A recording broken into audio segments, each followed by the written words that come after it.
আসসালামু আলাইকুম, জুম্মা মুবারক সবাইকে।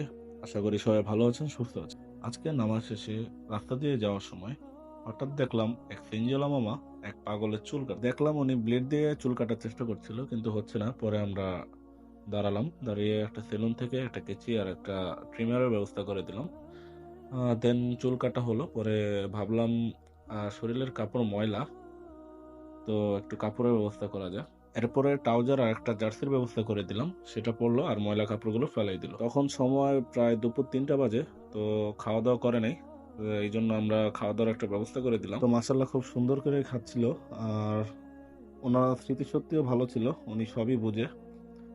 আসলে কি জন্য এরকম হয়েছে তা আমরা বলতে পারি না, বাট আমাদের যতটুকু সামর্থ্য ছিল আমরা তাকে ততটুকু দিয়েছি। তো খাওয়ানোর পরে আমরা বিদায় নিয়ে চলে যাই।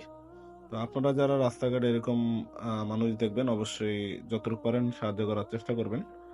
তো সবাই ভালো থাকবেন, সুস্থ থাকবেন। ভিডিওটি ভালো লাগলে লাইক কমেন্ট শেয়ার করবেন। ধন্যবাদ। আসসালামু আলাইকুম।